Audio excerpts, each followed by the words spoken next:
Hey guys, welcome. This is my first video, so I'm hopefully not going to move too fast or too slow, but I'm just going to show you how to take off the rear fender. I've already taken it off, so I'm going to put it back up and just explain where the screws and nuts and all that fun stuff is, and what you can avoid doing. So this is my first time taking off my fender. And the reason I took off my fender is because I was doing my drive belt inspection, so I had to raise my bike up. And mine being an international model, and California models are the same, have the evap canister right there. And the manual says it's better to take it out when raising the bike up, so the swing arm doesn't damage it. So that's what I did. I disconnected the hoses and took it off. But when I wanted to connect it back up, it was getting super hard to connect the hoses because the fender was getting in the way. So I removed the fender, and now I'm gonna put it back. So drive belt adjustment went well. Didn't take too long. Didn't need too much adjustment as well. Okay, so before I put this thing on and explain that, I'll show you here. So on either side, there are these two bolts here. And same on this side as well, the two bolts here. You won't be able to see them when the fender is on. So I'm showing it to you right now. When the fender goes, it'll cover it. You'll have access to these bolts from underneath here. So you'll have to kind of get down on the floor and access it from underneath, from behind the fender. I'm showing you this because you don't want to take these out completely when removing the fender. You just kind of want to loosen it, and the fender will just kind of lift up off of it. So this is a nice shortcut. You don't need to take it off fully. These two bolts here and these two bolts here, you kind of just need to loosen them up so the fender can lift off. I can show you where that is actually, if you just be patient with me.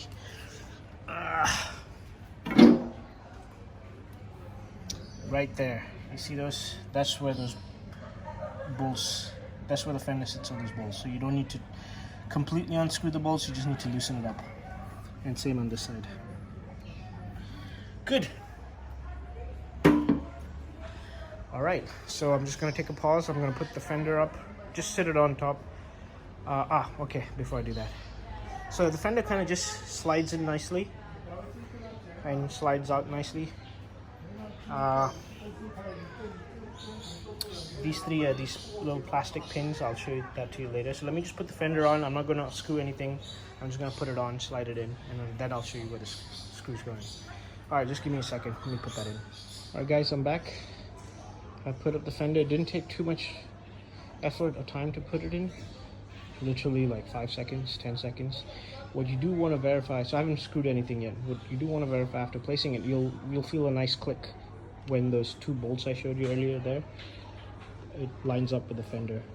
So you'll hear it drop down, you'll hear the fender drop down. So what you do want to verify after you put that in is kind of bend down and make sure. Let me try to get that for you. All right, let's see. Oh boy, this is gonna be difficult. Right there. Nope. Where is it?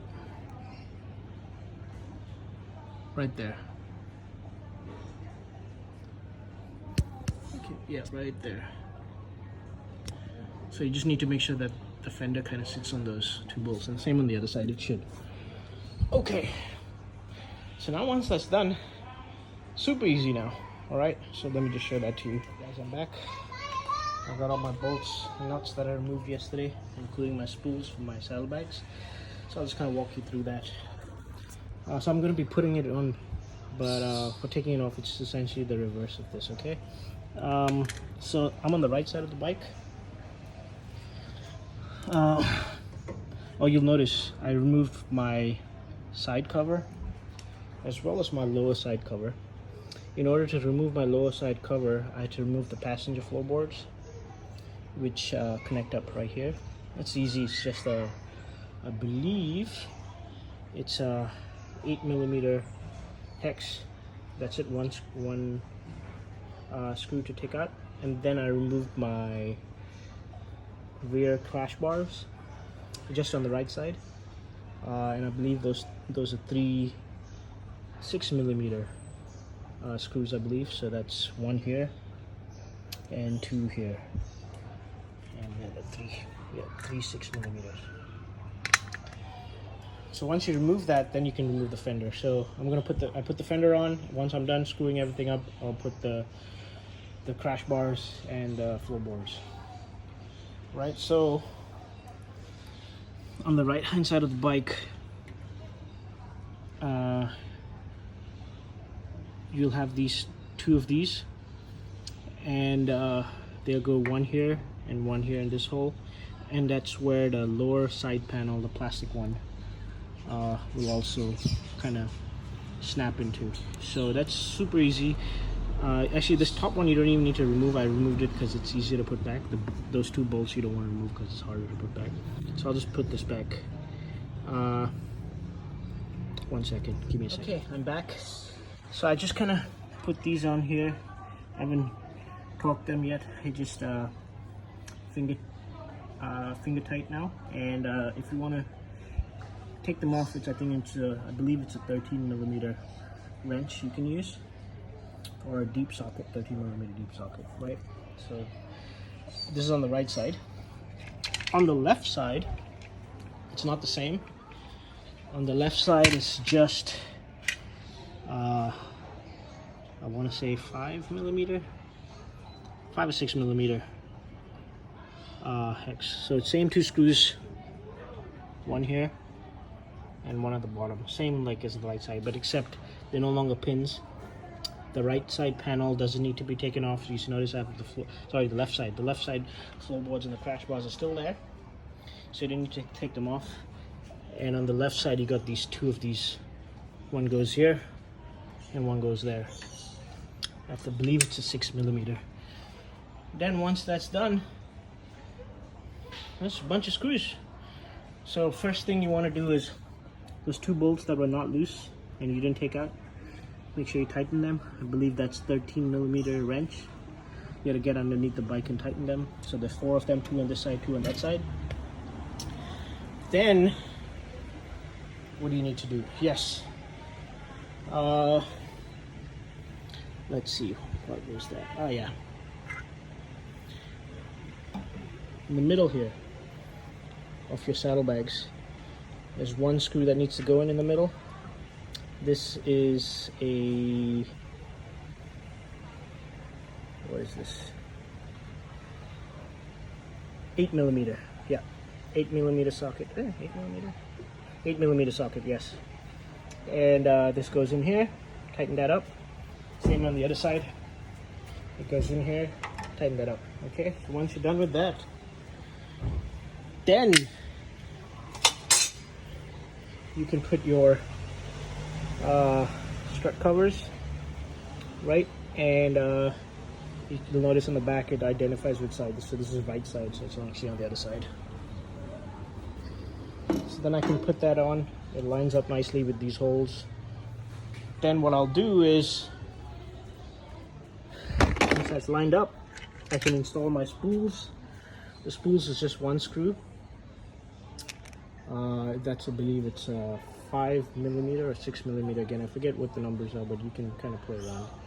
5 or 6mm hex. 2 on this side and 2 on the other side, right?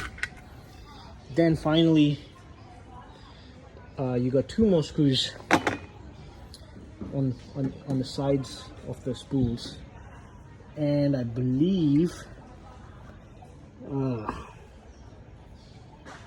yeah, it's this one, 5mm again. So this is, yeah, this is the 5mm. So the previous one was a 6mm. 5mm screw, 1 here, 1 here,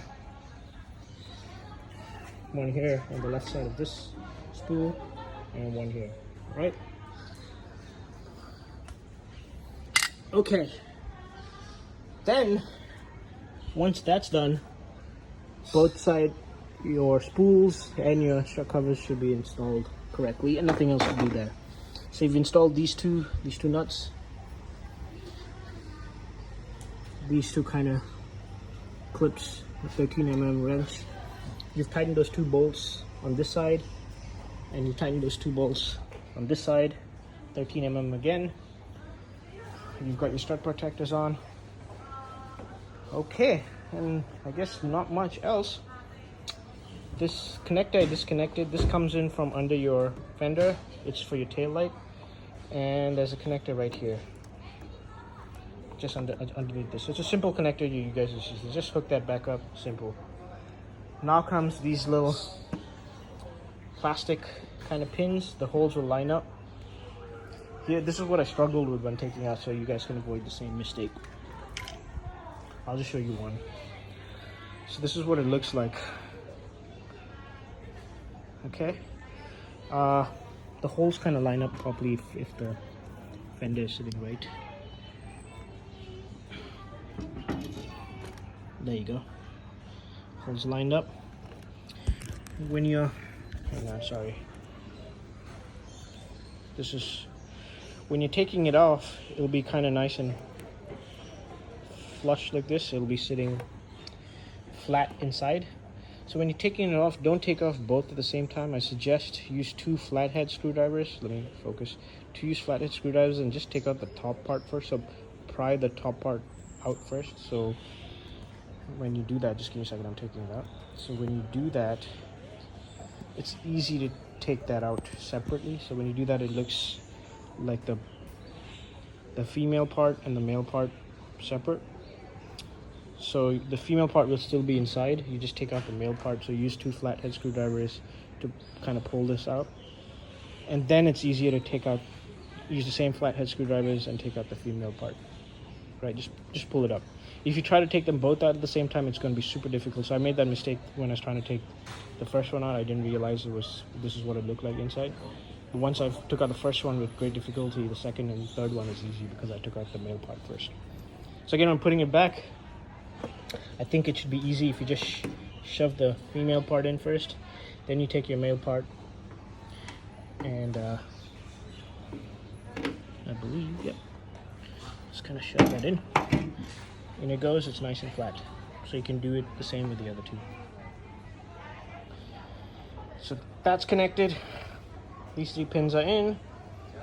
All these are bolted. Your strut covers are on, and then frankly, all you need to do is